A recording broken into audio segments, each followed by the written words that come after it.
This is Ken Johnson, and this is my graduation video, take one.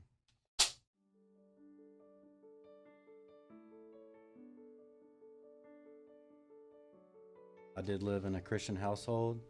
My grandmother worked at a church for 30 years, so I spent a lot of time in the church. I had a good relationship with God for most of my childhood. My mother passed away from an overdose when I was 12. That hurt, and I kind of balled that pain up.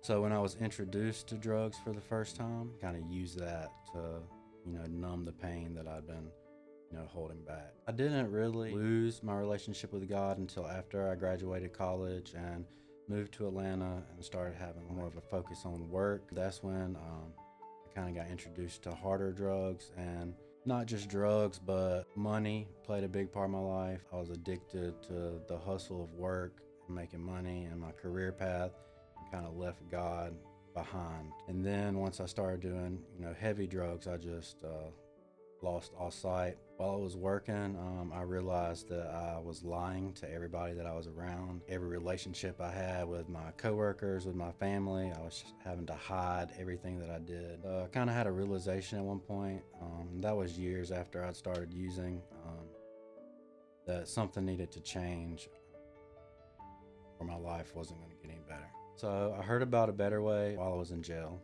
I went to jail in Fulton County, and I called my aunt. Luckily, I had one bridge that I hadn't burned yet. My aunt and my uncle supported me through this. I called them when I was in jail, came clean about using drugs. Of course, they had a good idea that something was going on, but I finally told the truth for the first time, asked them for help, and they're so great. They found a better way, called me back, brought me here. I pulled up. I was surprised that this is what a rehab looked like. I met a few people. Everybody was extremely nice. I didn't know whether that was real or not because it was very different than what I was accustomed to. In Atlanta, everybody is a little bit different and don't just come up to you and tell you they love you when they don't know who you are.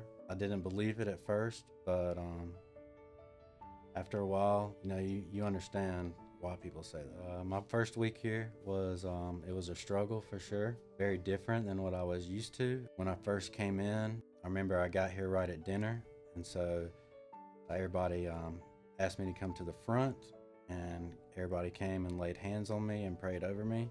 It was good. It was good.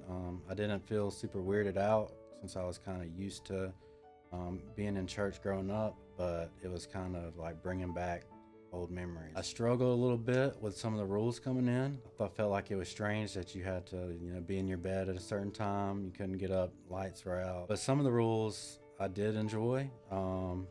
Not talking to anybody before 8 a.m. I wish nobody would talk to me before 8 a.m. for the rest of my life. While I was here, I struggled a lot with realizing that I still had a lot of pain I had to let go of.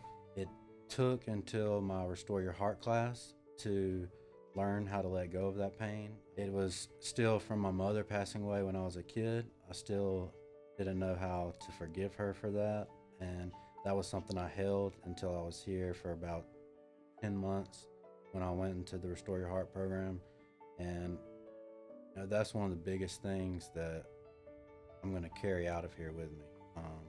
Just that changed my life completely, being able to understand and let go. I kind of had got the idea that I had messed up too much. I'd done too much bad stuff to be accepted by God again. I knew that He loved me, but I kind of got the idea that I had done so much bad, hurt so many people, that it was like no coming back from it. My trip to Florida was amazing. I've been on many beach trips with my friends, but this one was the best trip I'd ever been on. When you're there at the beach with the small group of people, and you get to do a devotion on the beach, and you get to pray together on the beach, you kind of strengthen friendships. They become strong where you can look back at that moment and know that that's when me and this person connected on a spiritual basis, and we have that relationship forever. I was blessed to get baptized on the beach by Brother John. I'd been baptized when I was 11 in Methodist Church, but this time it had a far different meaning than that time. I kind of had come to a point where I knew that God was going to be a focal point in my life. From then on out, I knew that I needed to lean on God. I knew that He had saved me from where I'd come from. So when Brother John baptized me, it was a super special moment. I got to share it with people that were on the same type of journey as me, which is a great feeling when you're able to do that together. Make a promise to God together in front of your brother. I'll never forget the look my aunt gave me when she saw me. She said that I looked like a different person, and it had only been 3 months. Since then, we talk all the time. She can tell the difference that this place has made in the way I talk, the way I act. When I see them, it's just different. I have a better understanding of, family and love now. It definitely shows. God definitely restored. He restored my mind and my heart. I just could look back from when I got here and see that my attitude had completely changed. I was no longer unhappy and didn't look unhappy. I was excited about things I'd never been excited about before. Saturday night chapel, going to church, going and seeing different events. Those were things that excited me. When I look back, that's not something that I had for a long time.